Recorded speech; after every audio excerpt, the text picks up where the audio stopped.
A todos nuestros estudiantes de Primero País, qué gusto enorme poder saludarlos en este tiempo, nuestra primera clase virtual que tenemos, después de nuestra convención que tuvimos hace unos meses atrás en el Centro de Convenciones El Redil, en la ciudad de Cali, donde estuvimos reunidos compartiendo y sobre todo aprendiendo de lo que tiene que ver con todo el proceso de paz que actualmente se está llevando en Colombia. Quiero saludar de manera especial a todos los estudiantes que desde ya empiezan a conectarse y empiezan a participar de toda esta jornada pedagógica que tendremos a lo largo de lo que resta de este año y que seguramente será muy provechosa para todos. Por esa razón quiero invitarlos a que dispongan el corazón para disfrutar y para aprender de esta enriquecedora jornada. Vamos a tener clases extraordinarias con invitados de muy alto nivel que seguramente van a estar aportando a todo lo que va a ser el desarrollo pedagógico que estaremos llevando a cabo a través de un pensum que hemos diseñado para este semestre, que seguramente nos va a permitir conocer un poquito más a fondo todo lo que tiene que ver con la paz, con el proceso de paz, por ejemplo, que estamos viviendo en Colombia, con cultura de paz, entre otros temas que estaremos abordando a lo largo de este proceso académico que hemos diseñado para esta segunda versión, por decirlo de alguna manera, de nuestra Escuela de Pensamiento Político Primero País. Saludo también a todos nuestros estudiantes en el Ecuador, a nuestros estudiantes también en Venezuela, que también se unen a esta jornada pedagógica y que también nos están acompañando, al igual por supuesto que todos los estudiantes de cada uno de los distintos rincones de Colombia. Hoy nos hemos querido reunir en un lugar muy informal, porque ese es el objetivo, en medio de la informalidad también poder aprender, y hemos querido invitar para esta primera clase virtual a una organización muy importante que ya vamos a conocer a fondo y que seguramente será un excelente comienzo para lo que va a ser todo este proceso pedagógico que iniciamos a partir de hoy, 16 de junio. Quiero invitar, o más bien quiero darle la bienvenida a Teresita Hurtado. Ella es nada más y nada menos que la encargada del sistema educativo de una organización muy importante llamada La Conversación Más Grande del Mundo. Teresita, bienvenida a este espacio de Primero País. ¿Cómo estás? Muy bien, muchas gracias y por la oportunidad, por abrir los espacios. Se trata exactamente de eso, de poder juntarnos, trabajar juntos y nada, buenísimo, aquí preparadísima para hablar con todo este estudiantado que está virtualmente viéndonos. Chévere. Bueno, Teresita Hurtado, como les decía, es la encargada de toda la parte educativa, de todo el sistema educativo dentro de una organización que se llama La Conversación Más Grande del Mundo. Teresita, ¿qué es la conversación más grande del mundo? Bueno, la conversación más grande del mundo es exactamente eso. Queremos que la gente converse, se junte, hable acerca de los temas que son necesarios para construir paz. Sabemos que La Habana no solamente está construyendo la paz, no solamente allá se está hablando de paz, sino que también los colombianos tenemos muchas conversaciones pendientes para poder lograrla, para poder vivirla además, si llegamos a tener un fin de conflicto positivo para todos.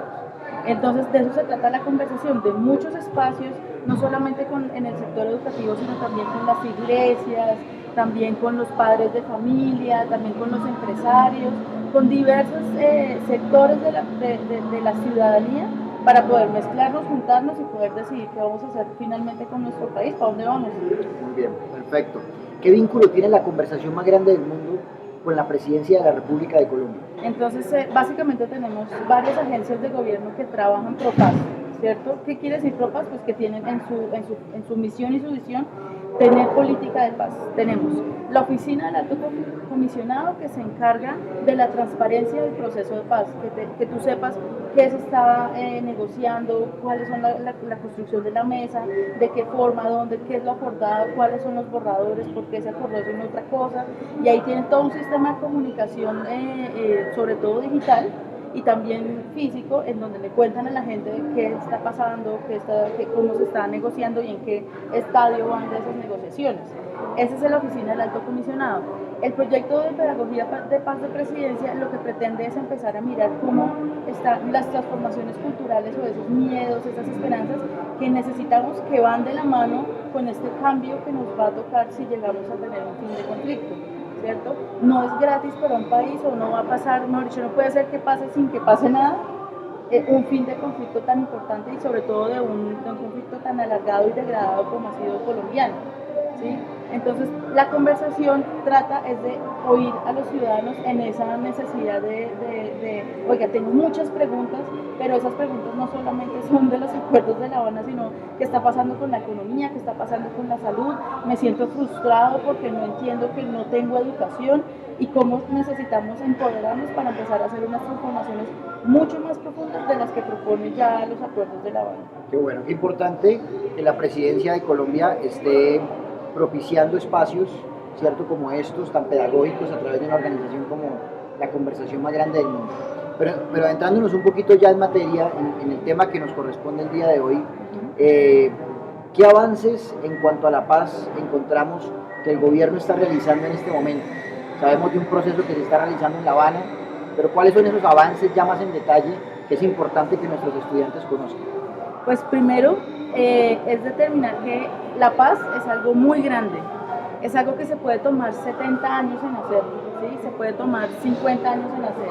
Y es algo que ustedes como jóvenes, yo ya no soy tan joven, pero ustedes como jóvenes muy probablemente sus nietos son los que van a disfrutar de este gran, pues digamos, este empeño nacional que tenemos en este momento, porque si hay algo claro es que todos queremos finalizar el conflicto. Entonces, como lo primero que le diría a los estudiantes es dos cosas. Uno es la construcción de paz, que es un concepto que se toma años, que es grande, que significa que todos como ciudadanos nos involucremos, y otro que es el fin del conflicto, que tiene que ver con que las FARC y el Estado se sentaron para dirimir sus diferencias y determinar que ya no van a usar más las armas, sobre todo las FARC, que no van a usar más las armas para imponerse por encima de otras cosas, por su visión política, noción, misión, lo que sea, pero ya no van a usar las armas. Digamos que ese es el fondo de ese proceso. Entonces, lo que queremos es que haya fin de conflicto.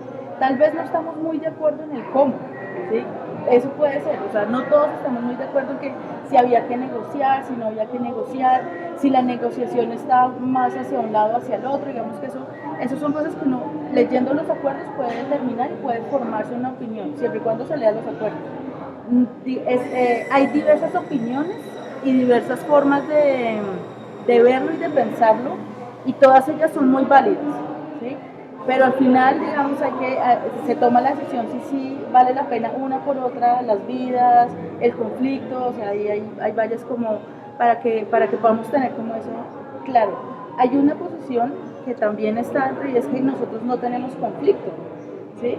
Que esto no es una guerra, que esto era más bien un bando que estaba en contra del Estado, al cual había que eliminar, que se estaba próximo a eliminar, y que realmente la negociación no valía la pena o no era necesaria en este punto, que también es una forma de interpretar que tiene sus argumentos y sus contraargumentos. Entonces ahí a los estudiantes como que ojalá oigan todas las versiones de ese por qué empezar a negociar, ¿sí? ¿Cuáles son los argumentos del Estado o cuáles son, digamos, de la mesa? Uno, que digamos estadísticamente y por lo que dicen las investigaciones es que un conflicto armado donde haya unos rebeldes, si tú no lo acabas en los próximos 7 o 10 años de inicio de esa agrupación rebelde, va a ser muy complicado estadísticamente hablando, ¿sí? No hay una estadística positiva para que tú puedas decir que lo vas a acabar. Nosotros tenemos 50 años, es decir, nuestra estadística estaba totalmente negativa. Si después de los 7 no los pudimos acabar, o no pudimos quitarle las armas, o no pudimos tener una victoria militar, era muy complejo que con 50 años o 50 años más los fuéramos a hacer. Digamos que el tipo de organización que tienen las FARC la habilitaba mucho para multiplicarse muy fácilmente. Sin embargo, unas victorias militares que hay que tener en cuenta y que incluso son parte fundamental de que estén centrados en la mesa.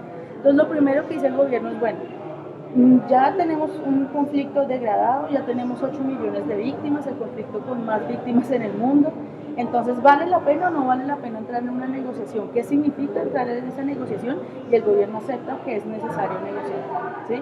Se sienta en esa mesa, es una mesa de conversaciones, en donde se ponen los dos puntos y se trata de llegar a un acuerdo en que las partes se sientan confiadas de que digamos, de que sus partes y sus nociones se vean vistas en esos acuerdos. Entonces, lo primero, entonces, ver si teníamos o no conflictos. Eso puede ser otra clase, pues, mejor dicho, completa que pueden hacer, donde hay gente a favor y en contra muy interesante desde ambos lados.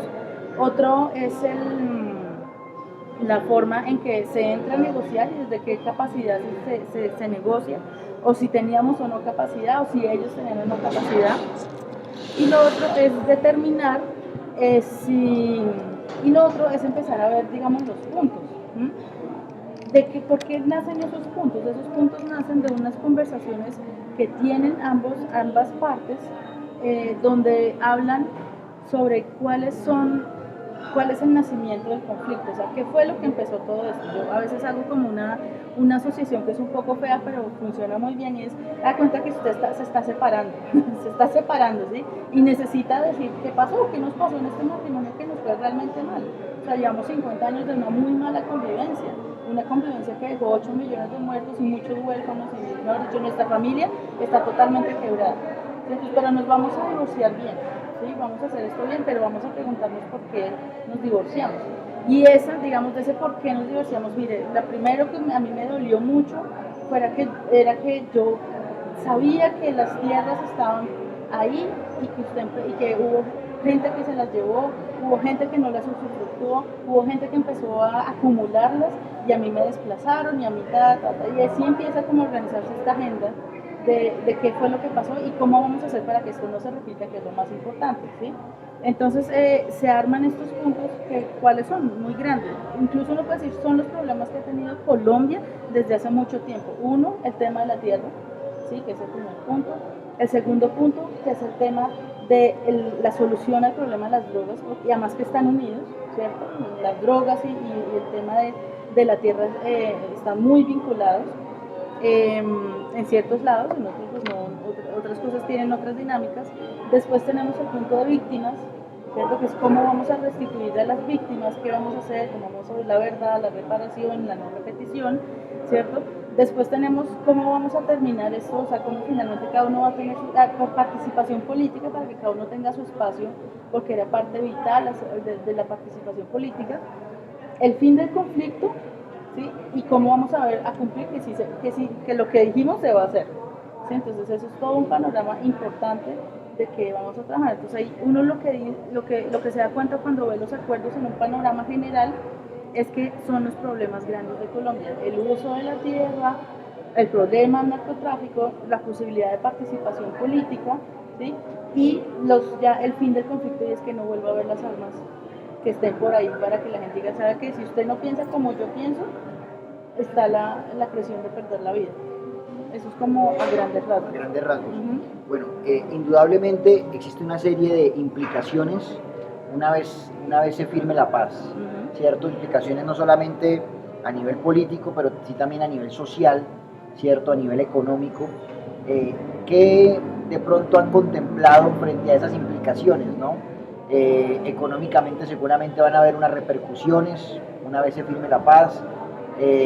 Obviamente a nivel político, hablando por ejemplo del tema democrático, ¿sí? El papel que de pronto van a llegar a ocupar aquellos que eran grupos al margen de la ley, ahora supuestamente pues ya dejando las armas, uniéndose digamos a todo un entorno social.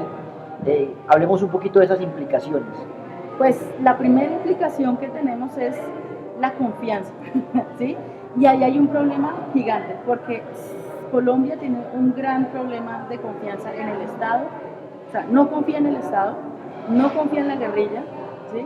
No confía en el vecino, ¿sí? Entonces, muchas de las cosas que tal vez nos previenen de ese post es, ¿sí va a pasar? ¿Sí lo vamos a hacer? Porque, bueno, tú puedes decir, vamos a poner un impuesto en el cual, no estoy diciendo que eso sea así, sino con la posibilidad de, necesitamos un impuesto que nos ayude a construir más escuelas para poder reunir, ¿cierto?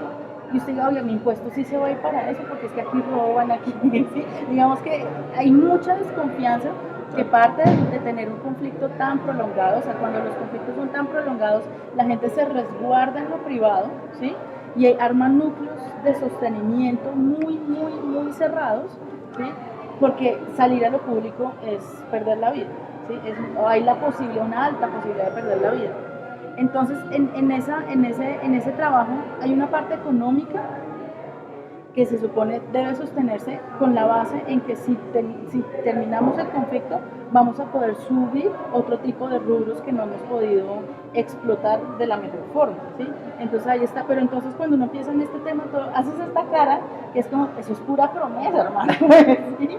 Eso es pura promesa, entonces vamos a poder viajar y entonces tendremos turismo y vamos a ir a ver caño cristales y no sé qué, que es como, o no, al revés, vamos a poder hacer un centro comercial en donde nunca se había podido hacer, en la mitad de la Sierra de la Macarena, bueno, digamos, es todo esto, y hay otra parte de la población que dice, ¿cómo así que va a hacer usted un centro comercial en la Sierra de la Macarena? ¡Qué brutalidad! Si eso es ahí el pulmón, ahí es donde está nuestra biodiversidad. Bueno, entonces ahí va a haber, volvemos. Lo que hace el fin del conflicto y estos acuerdos es abrir muchas puertas, ¿sí? Algunas vamos a querer cerrarlas, como por ejemplo el de las víctimas. No queremos una víctima más, ¿sí? De ningún lado, de ninguna clase, con ninguna forma. Pero hay otras que va a abrir más puertas y van a surgir muchas más preguntas, ¿sí? Entonces, si vamos a ayudar a que los campesinos comercialicen sus productos, que es parte de lo que está acordado dentro del punto 1, en los borradores de acuerdo hasta ahora, es, bueno, ¿qué vamos a hacer? Entonces el señor del éxito va a poner un stand que diga, aquí los productos campesinos del Catatumbo, ¿sí? O sea, ¿sí va a ser así o cómo va a ser? En eso, la parte de implementación, la ayuda internacional va a ser tenaz y eso yo siempre le digo a la gente con la que estoy hablando y es, esto es innovar, ¿sí? Nosotros nunca nos habíamos puesto a pensar en esto realmente y este punto sí lo estamos haciendo y tenemos que aprender a trabajar juntos así estemos en desacuerdo, ¿sí? Y cómo vamos a hacer para consensuar, porque lo que viene es mucho más la construcción del país que queremos, ¿sí? Y si no tenemos esa noción de trabajar juntos va a ser muy complicado. ¿Qué va a pasar? Va a pasar, por ejemplo, si no confiamos en que la guerrilla realmente deje las armas, ¿sí? Si estamos pensando constantemente que va a haber, digamos, que ellos van a seguir con los grupos pequeños, pues es probable, ¿sí? Es probable, ¿sí? Es probable que haya algunas disidencias, pero entonces, ¿qué vamos a hacer como ciudadanos? ¿Qué es lo siguiente? Cuando ya no tenemos el conflicto de por medio, la ciudadanía empieza a tener un poder muy grande, porque empieza a tener su verdadero espíritu, que es el de vigilar, controlar, construir y ser proactivo. Entonces ahí es, ¿qué vamos a hacer con estos locos que van a decir, no, saben que nosotros seguimos aquí con los fusiles? Pues control social, es decir, debe haber unas medidas de seguridad, pero también debe haber un grupo diciéndole a esta gente, usted está loca, mire, llevamos 50 años en esta vaina y usted sigue diciendo que esa es la forma, porque ojo, así como el Estado se dio cuenta que después de 50 años no puede hacer cambios, la guerrilla también se dio cuenta que después de 50 años de estar en alza, digamos, militar, en su actitud beligerante, tampoco lo pudo, ¿sí? Porque el sueño era la toma del poder y no pudieron, ¿sí? Entonces se sientan dos, digamos, a negociar que saben que no lograron sus objetivos ninguno de los dos, digamos que es parte de ese primer momento que yo les contaba, pues, de negociación. Entonces uno puede coger cada uno de los acuerdos y empezar a imaginarse lo peor del mundo y también puede imaginarse lo mejor del mundo. ¿Y cómo se hace? ¿Sí? ¿Qué puede pasar? Entonces, por ejemplo, si nosotros no cumplimos con la reforma rural integral, ¿qué va a pasar?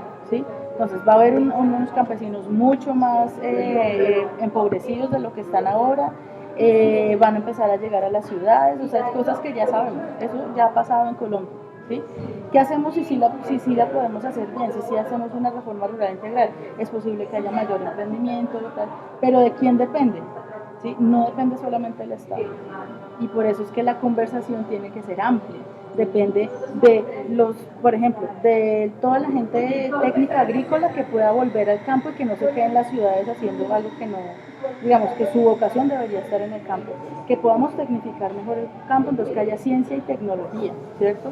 Que además de eso los empresarios tengan el olfato para ver dónde está esa capacidad de negocio con lo que va a suceder con las tierras y no lo vean como al revés, como un cambio que va a ir en detrimento de su capital, ¿sí? Entonces todos tenemos que empezar a mirar que el campesino también se mete en la cabeza que tiene que poner su producto en venta, que eso es otra, digamos, los campesinos no En Colombia tienen muy poca visión capitalista. Ellos lo que quieren es como un pan coger, ¿cierto? Y entonces, ¿qué hacemos con los que sí quieren y con los que no quieren? Porque pues así es válido que tú quieras, sabes que yo no quiero ni empaquetar, ni el registro en Vina, yo lo que quiero es comer bien y poder tomarme mi pola el sábado y listo, ya, no más.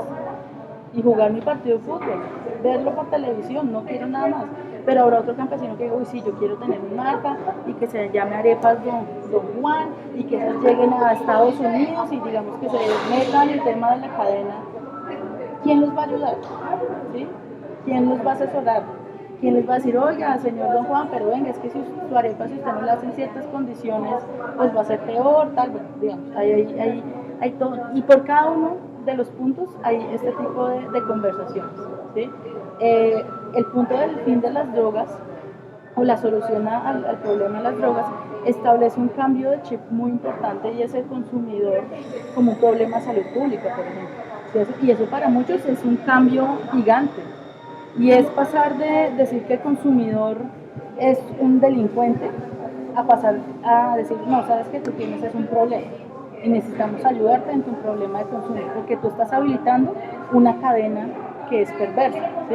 Entonces cuando tú compras, o sea, así como algunos consumidores de marihuana incluso ya lo están haciendo en Bogotá, es yo prefiero plantar mi marihuana, ¿sí? Así sea ilegal, que comprársela a un narcotraficante que sé que, por ejemplo, está utilizando niños para la recolección de los cultivos, ¿sí? Porque eso ya lo sabemos que lo hacen, ¿sí?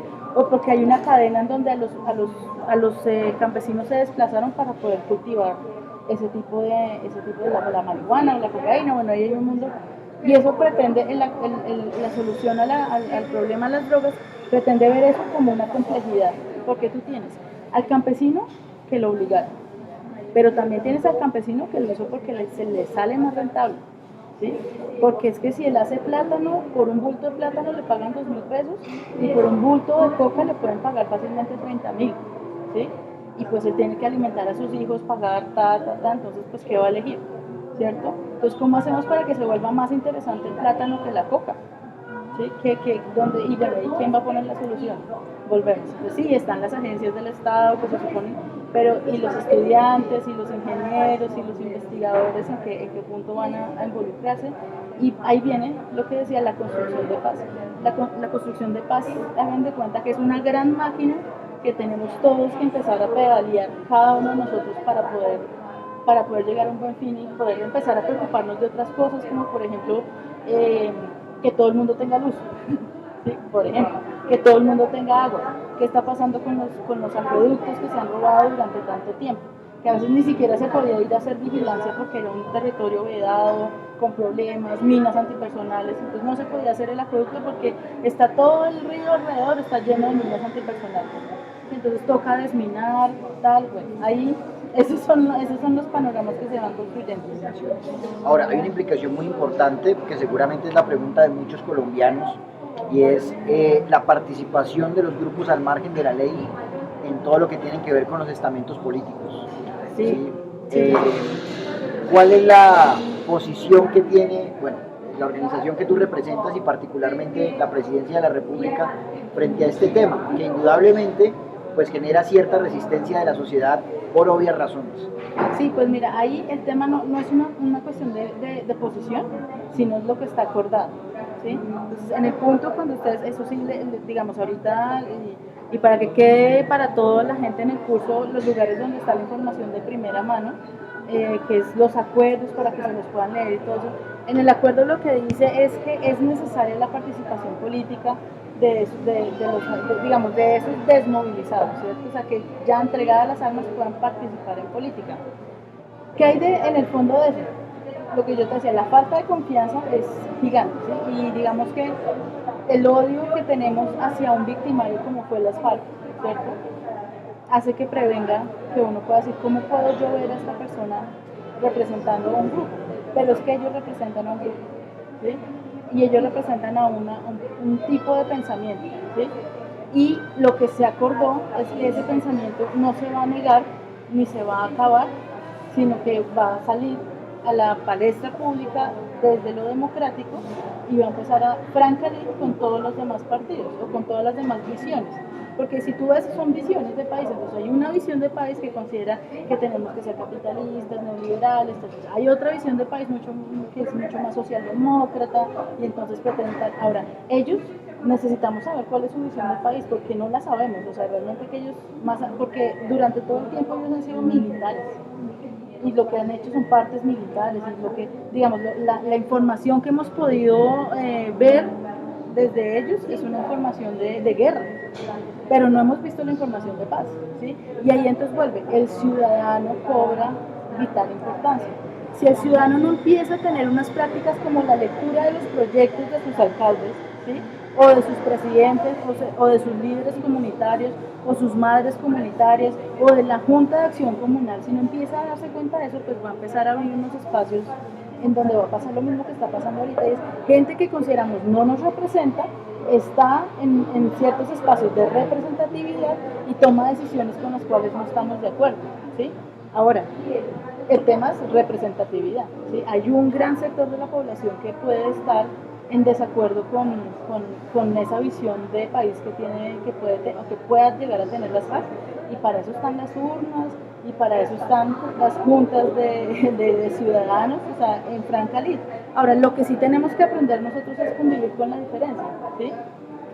¿Qué estamos viendo nosotros ahorita en lo político? Que todo se vuelve, en vez de seguir con los argumentos fuertes, las cifras, las evidencias, estamos viendo son cosas de emoción, ¿sí? Entonces es que usted es feo, usted es alto, usted es bajo, usted es gordo, ¿sí? Cuando en realidad es en política, no, pues el hecho de que tú seas bajito de Barranquilla o de cualquier otro lado, no, o sea, lo que tú, dime tus argumentos, ¿sí? Cuéntame por qué crees que es importante invertir en X o Y cosas, ¿sí? Porque a mí me va a beneficiar o no me va a beneficiar, o sea, cuáles son las causas y consecuencias de esto, de usted como persona que me representa. Pero desgraciadamente los colombianos no tenemos esa cultura política de estar muy involucrados, pero eso tiene una razón de ser. Y es que por lo general la gente que se ha involucrado en política ha sido exterminada o ha tenido problemas con su vida, ¿sí? Y de ahí viene también una parte cuando una de las primeras veces que la guerrilla trató de salir del ciclo de violencia, pues armó la UP. ¿Y qué pasó con la UP? Fue exterminada. Totalmente. Un genocidio. Es un genocidio en toda la amplitud de la palabra. ¿Y qué hizo eso? Exacerbar el conflicto. ¿Sí? Volvemos al tema del matrimonio, ¿sí? Entonces yo decía, no, déjeme, yo quiero volver a visitar a los niños. No, usted no va a volver a visitar a los niños. ¿Sí? Y yo le cierro la puerta porque eso incluso en términos legales no se puede hacer, sí, claro, ¿no? Entonces aquí el tema es cómo vamos a hacer los colombianos para empezar a vivir con la diferencia, para empezar a escuchar otros relatos. Y hay mucho temor porque hay, digamos, el fantasma del comunismo. Sobre todo vienen cuestionamientos como, por ejemplo, ¿no será esto una manera de contribuir con la impunidad? Esa es una pregunta magnífica. Primero, pensar qué es impunidad, ¿sí? Se supone que en el punto de víctimas hay todo un sistema de justicia que está diseñado para saber la verdad, que es una cosa, ¿sí? Entonces, supongamos que tú eres mi victimario, ¿sí? Las víctimas necesitan la verdad, o sea, yo necesito saber tú dónde escondiste el cuerpo de mi primo, supongamos, para poner un ejemplo, digamos, lastimosamente general, ¿sí? Entonces yo necesito que tú, si me digas dónde está el cuerpo, ¿sí? Y entonces a ti el sistema te habilita para que al decir la verdad, tú sientes que hay una retribución. En ese punto es donde hay una gran diferencia porque hay un sector de la población que dice, sí, yo la verdad prefiero saber dónde están los huesos de mi primo a que usted vaya y pague 50 años de cárcel sin decirme dónde están. ¿Sí? Y hay otros que dicen, no señor, al revés, ese señor mató a mi primo y ese debe, mejor dicho, si son 80, son 100 años. Entonces hay un tema de la noción de castigo. O sea, hay gente que piensa que, así como volvemos al tema de la familia, hay gente que le parece divino pegarle a los hijos y le parece que es la mejor forma de poder de educarlos, ¿sí? Entonces una palmada no hace daño, una cachetada tampoco hace daño, a pesar de que, digamos, hay toda una casuística que dice que no hay que hacer eso, que eso puede traer problemas a largo plazo, ¿sí? Pero hay gente que igual lo hace, ¿sí? Y está en su derecho, eso es parte de la forma de su crianza. Pero hay otras personas que van por otro lado, que son otro tipo de noción de castigo, que es una noción de castigo de yo necesito que tú reflexiones sobre lo que hiciste, ¿sí? Que me cuentes por qué lo hiciste y cómo hacemos para que esto no se vuelva a dar, ¿sí? Y ya entramos como al intríngulis de la complejidad del ser humano, ¿sí? Y es, yo me siento apelado por el castigo, no me siento apelado, me reformo, no me reformo por un castigo. ¿Son las cárceles colombianas un lugar de reformación o de redirección de proyectos de vida, o al revés? Son lugares en donde se adentra más en el delito, se hunde más en... ¿sí? Ahí, si tuviéramos un sistema carcelario, entonces empieza a abrirse un mundo de variables. Si tuviéramos un sistema carcelario que realmente reforma, hubiera sido 80. Una visión sería 80 años, ¿sí? Pero si no tenemos ese sistema, si ese sistema se desarrolla con mucho tiempo, entonces ¿qué vamos a hacer ahora? ¿Sí? Y ahí mira que la opinión es muy respetable. ¿Sí? Es muy respetable porque ¿qué es lo negociado? Lo negociado es como una cadena de decisiones. Si tú decides, sí, voy a contarlo todo, voy a hacerme responsable de todo, si no has cometido delitos de lesa humanidad, tortura, todos los que están dentro de las convenciones, 5 a 8 años en un espacio en donde tú tengas la capacidad de reconstruir tu proyecto de vida. Porque se parte de la base, volvemos, confianza, se parte de la base de que tú realmente te quieres reformar, ¿sí? De que tú quieres construir tu proyecto de vida alejado de las armas, alejado de todos esos crímenes que cometiste, ¿no? Hay otro lado que no sabe que yo no cometí ningún crimen. ¿Cómo así? Si yo estaba en derecho, tal. Entonces hay otra ruta, ¿sí? Y esa otra ruta le dice, bueno, si usted no reconoció, pero entonces vino todo, tenemos este acervo de pruebas judiciales en el que dice que efectivamente usted fue, desplazó, mató, tal. Entonces él va, pero él se va directo a una cárcel de 5 a 8 años, ¿sí? Si en algún momento dice, no, mentira, sí, de verdad, yo sí hice eso, entonces 5 a 8 años en una cárcel. Y si usted siempre dice que no, que yo nunca lo hice tal, se va al sistema legal normal y puede tener penas entre 8 a 30 años, dependiendo de lo que usted haya hecho, ¿sí? Ese es un lado. Hay otros que son crímenes que son, digamos, los conexos, y ahí también viene otra línea importante que la gente le da como mucha ansiedad, y es, por ejemplo, el señor que escribía los discursos y los panfletos. Eso es edición y concierto para delinquir, digamos, en términos de la justicia como la tenemos en este momento. En este transicional, entonces lo que tú tienes, si tú aceptas que efectivamente sí, yo era la persona que les ayudaba a hacer los textos, tal, y yo hice y ayudé y habilité, entonces volvemos, si tú tienes que sí, se mira si esa pena es... O sea, si tú ya con haberlo contado y haberlo hecho público, ¿cierto? Porque son dos, la jurisdicción, digamos, todo el tema judicial, y la comisión de la verdad. Son dos espacios importantes que están juntos, pero que trabajan uno de la justicia y el otro para encontrar la verdad. Y tú dices eso, tienes la posibilidad de no tener condena, pero porque no son delitos de lesa humanidad, porque no son delitos dentro de un estatuto, sino que son cuestiones conexas. Y ahí, digamos, hay una lectura fina que habría que hablar con los abogados, el tema de si el narcotráfico, el tema conexos, así. El señor que cuidaba el plantío, el guerrillero que cuidaba el plantío, todos los días lo ponían a que no se robaran el plantío, si él, el primero es narcotraficante, ¿sí? O es un habilitante de hechos de narcotráfico, ¿sí? Y todo eso, digamos, dentro del sistema están los diferentes estamentos y espacios en donde hay jueces que van a determinar eso, ¿sí? Se espera confianza de nuevo en que sean los mejores, con los mejores detectives del país, con los mejores, la mejor noción que se tiene acerca de la ley, ¿sí? Que van a ser justos, que van a ser, pero eso es confianza, o sea, no sabemos si va a ser así, pero esperamos que sea así. Ese es como ese punto de justicia. Ahora, que haya un asesinato dentro del núcleo familiar es algo que nunca se va a poder retribuir. Es muy complejo. Si tú tienes una persona que ha sido asesinada, torturada, secuestrada, eso es muy difícil. O sea, los años o la vida que se le fue en esa tortura, en ese secuestro, es algo muy, muy complejo de retribuir. Pero ¿qué dicen las víctimas por lo general? Yo quiero saber por qué, ¿sí? Si ahí en términos de desaparecidos, ¿dónde está entonces? ¿Sí? Y sobre todo quiero que esto no le pase a nadie más. es como la general de las víctimas. Hay otro tipo de víctimas que sí buscan literalmente que se muera la persona victimaria, ¿sí? Y de nuevo, totalmente respetable. O sea, si una persona te torturó, te violó y pues que llegue al punto de decir, no, sí, yo quiero solamente que me cuente por qué lo hizo, pues no somos ángeles tampoco, ¿sí? Entonces ahí hay una complejidad que necesitamos nosotros, que haya un apoyo de la sociedad, que oigamos a las víctimas, les escuchemos, las abracemos cuando estén llorando, porque necesitamos oír su verdad. Y eso sí es algo que, de nuevo, digamos, el lema grande del proceso de paz, las víctimas en el centro, es porque ellas son realmente las que van dando la pauta. Hay otro tema importante, ya para ir cerrando este primer espacio, Teresita, que tiene que ver con los mecanismos de participación ciudadana. Hemos entendido que, digamos, la iniciativa en ese sentido que ha tenido el gobierno ha sido precisamente a través de un plebiscito. ¿Sí? Para quienes no saben, es preguntarle a la gente, ¿sí? Iniciativas que provengan de parte del gobierno, a ver qué opinión tiene la gente al respecto y que la gente pueda votar, opinar, decir me parece, no me parece, y con base en eso finalmente se puedan hacer, por ejemplo, reformas a la Constitución.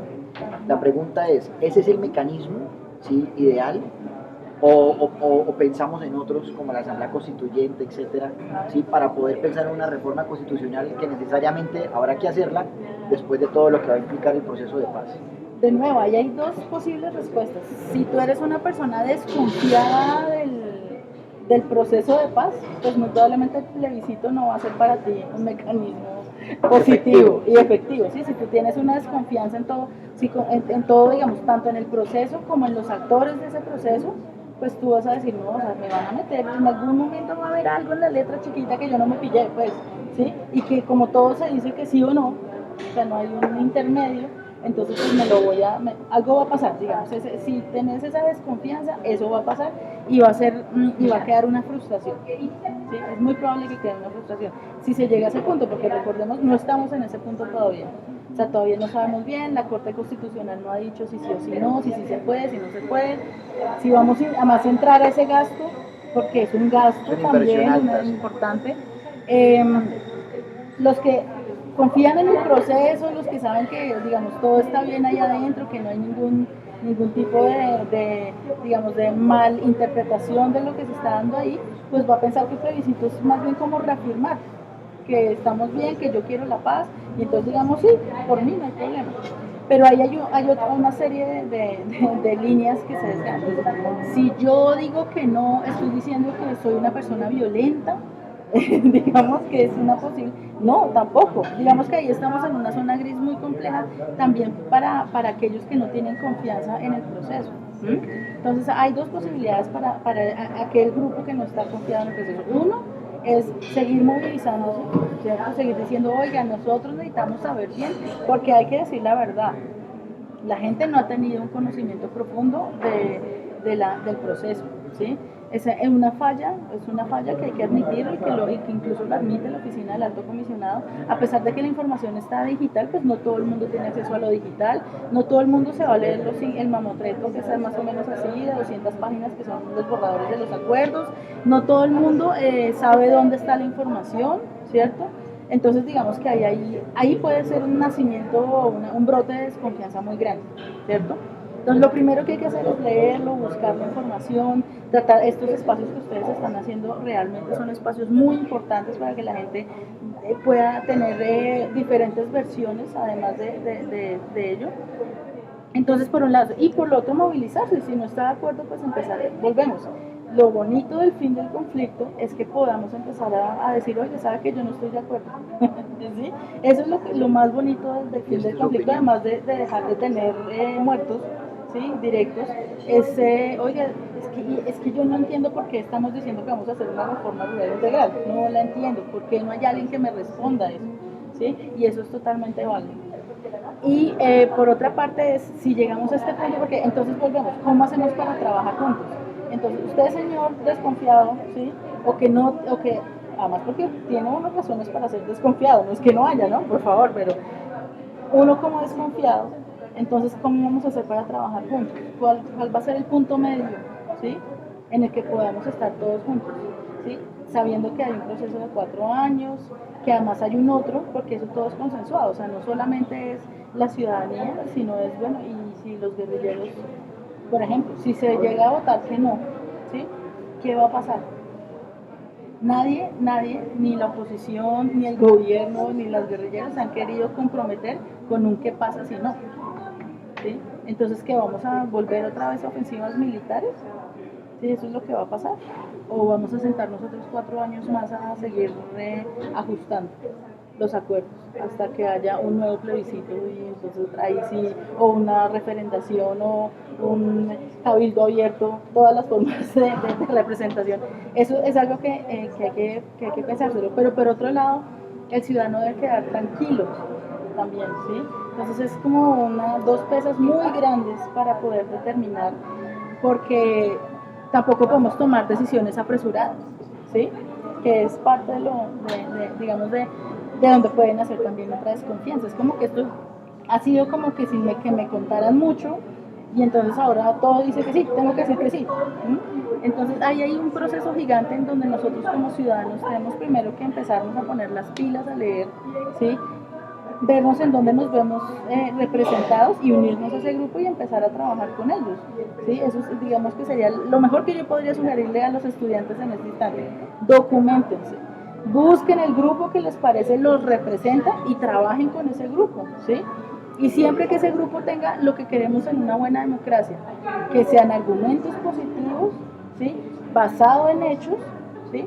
Y no violentos, ¿sí? Si todos jugamos bajo esas 3 reglas, podemos empezar a trabajar juntos, ¿sí? Ahora, bueno, no, que el gobierno es el que tiene el peso y él puede decir que sí, sí, tenemos desconfianza, porque lo ha hecho en ocasiones anteriores. Pero ¿qué vamos a hacer como ciudadanos? ¿Nos vamos a quedar callados? Si llegamos a tener ese punto, ¿cómo nos vamos a involucrar? ¿Sí? Y también aceptar en el momento en que, no, efectivamente hay un gran trabajo y hay que decir, bueno, no, listo, ya, vamos a trabajar todos por ahí y vamos a hacer que ese post-conflicto, ese post-acuerdo, ¿sí? O esa construcción de paz sea muy dedicada, sea controvertida, sea escrita entre todos nosotros para que no nos vuelva a pasar eso que tengamos que decir que sí porque ya está listo, mira aquí está el documento, ¿sí? Entonces que no nos vuelva a pasar ahí, digamos que hay que, como ciudadano, hay que pensárselo muy bien acerca de a qué le quiere apostar. Y de nuevo, no sabemos las consecuencias del no, que es algo que a mí personalmente, no como funcionaria pública, me parece muy raro que no nos cuenten. Ninguna de las partes nos cuente qué pasa si no. Porque no puede ser que no y no pase nada. Ah, bueno, no, listo, gracias. La guerrilla se va otra vez y que y esas armas, ¿a dónde? ¿Sí? No puede ser. O sea, algo que yo alguna vez comentaba en otro grupo es, hemos llegado a un punto en donde esto va a cambiar o va a cambiar. Ya sea que sea sí o no al plebiscito, sí o no a lo que sea, de forma de participación ciudadana, esto va a cambiar. Porque ni los guerrilleros se van a quedar con el de, oiga, yo duré 4 años sentados en una mesa tratando de hacer esto de la mejor forma, ¿sí? Ni el Estado va a quedar como diciendo, yo invertí y tal, y ustedes dijeron que no, ni los ciudadanos se van a quedar diciendo, oye, estábamos a las puertas y no pudimos pasar la puerta en buena forma, con conocimiento, y nos quedamos en silencio, ¿sí? Entonces ahí va a haber, pero ¿quién decide por dónde vamos? Nosotros. Eso sí está clarísimo, clarísimo. Bueno, Teresita, indudablemente quedan obviamente muchas preguntas en relación a todo lo que representa el proceso de paz, en relación a todo lo que estamos viviendo en nuestro país. Seguramente vamos a tener que hacerles otra invitación muy cordial para sí, claro que sí. podamos continuar disfrutando de un espacio como estos, en donde obviamente es mucho lo que podemos aprender de apreciaciones como las que en esta oportunidad nos has manifestado. De todas maneras, ¿a dónde puede escribir nuestros estudiantes si existiera la posibilidad? ¿A dónde se puede dirigir a la conversación más grande del mundo en aras de poder solucionar muchas inquietudes que seguramente quedan en el tintero? Bueno, entonces primero, para tener la información, como la gente que estudia comunicación lo debe tener más claro que son las fuentes, ¿no? Okay. Hay que tener mínimo 3 fuentes siempre para uno poder documentarse de la mejor forma. Las fuentes oficiales, ¿sí? Las fuentes no oficiales y los terceros que están por ahí opinando. Eso siempre le ayuda a uno a decir como, bueno, ¿qué piensan los demás y qué puedo construir yo? Entonces, las fuentes oficiales están www.equipopazgobierno.gov.co y ahí está el equipo de paz de gobierno diciendo qué hace, dónde lo hace, por qué lo hace, en qué momento, quiénes son el equipo negociador, si la gente que está ahí es idónea o no es idónea, cómo los escogieron, bueno, ahí está todo ese pedazo. Está la página de las FARC, también de su equipo de paz. Usted va a buscar FARC, Paz Colombia, tal, y en Google, y ahí está la información de las FARC, ¿cierto? Hay uno que es la página oficial de la mesa de conversaciones, que es www.mesadeconversaciones.gov.co, que ahí es donde están ambas versiones unidas, ¿sí? Porque es lo que entre ambos dicen que vamos a decir y ahí está, ¿sí? Y uno puede ver incluso las diferencias, los diferentes tonos, digamos las diferentes miradas, que es, si uno es juicioso las puede ver muy bien. Está eso. Después están todas las redes ciudadanas, como un acuerdo, red de paz, que tienen otras versiones interpretadas desde la ciudadanía, ya no desde las partes en conflicto. Ese es otro lado donde usted puede ir a buscar. Esas son las dos más integrales que yo conozco, pero sé que va a haber muchas más incluso desde el punto de vista regional, que no hablamos hoy, por ejemplo, pero que también hace parte vital de lo que es el proceso. Y está la página www.laconversacionmasgrandedelmundo.com, en donde está espacios abiertos para hacer las preguntas que usted quiera y poder recibir información directa específica. Hay otra, por ejemplo, que tiene el gobierno, que se llama mitosyrealidades.com, que tiene por objetivo que la gente pueda ver, digamos, ciertas afirmaciones que no están basadas en la verdad o están basadas en el rumor más que en el hecho, ¿cierto? Puedan ser aclaradas, son aclaradas por el comisionado o por diferentes referentes, digamos, del tema en ese punto. Se llama mitosyrealidades.gov.co, lo encuentran y ahí ya hay todo un tema de trabajo. Ahora, si quieren básicamente tener tenemos nuestro correo, que es pedagogiapazpresidencia.gov.co, y tenemos el de la conversación más grande del mundo, Gmail. Si quieren muy puntualmente, o por Facebook, por nuestras redes, nosotros solemos, hay muchas preguntas, pero nosotros somos juiciosos y tratamos de responderlas todas, y si no, busca quién nos las puede responder. Qué bueno, qué bueno. Teresita, un mensaje final para nuestros estudiantes, ya para dar por finalizada este primer espacio que hemos querido apartar dentro de la Escuela de Pensamiento Primero País. Pues número uno, que la política no es algo que hay que tenerle miedo, es algo muy divertido, muy interesante, siempre y cuando no estén las armas y no seamos violentos. Se puede volver uno muy emocional y muy pasional, pero tenemos que empezar a aprender a hacer política y ser ciudadanos sin tener que pensar en la violencia. Eso les diría así claramente. Lean mucho, oigan mucho, lean todos los puntos de vista, que no se dejen meter el cuento de, oiga, no vaya a oír a esta persona porque es que quién sabe, no. Óiganlos todos y fórmense el propio. Muy bien. Teresita, muchas gracias.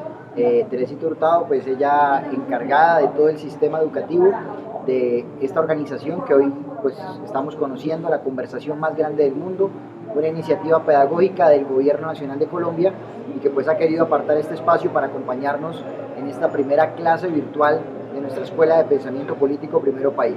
Contarles entonces que nuestra primera cita será a finales del mes de junio, donde continuaremos hablando más de lo que es el proceso de paz, de sus diferentes implicaciones, de lo que representa la cultura de paz, entre otras temáticas, otros tópicos que seguramente contribuirán a que hagamos de este proceso pedagógico algo muy enriquecedor para todos. Con esto terminamos nuestra primera clase. Muchas gracias nuevamente. A la orden, y yo les voy a mandar todo un paquete de información, por favor, para que ustedes puedan repartirlo, sí, puedan repartirlo, compartirlo, reconstruirlo, reelaborarlo, de todo lo que tenemos de información del proceso de paz. Chévere, Teresita, muchas gracias. A ustedes muchas gracias por acompañarnos, por estar con nosotros, y bueno, ya saben que en nuestra plataforma virtual va a quedar pues este video para que lo puedan ver cuantas veces lo quieran ver, además de diferentes preguntas que haremos en torno a lo que fue esta primera clase, para que de igual manera ustedes puedan desarrollar pues todo lo que pedagógicamente implica esta jornada académica que estamos realizando. Sí, conversemos, indudablemente conversemos. Muy bien, un abrazo grande para todos y que tengan un feliz día.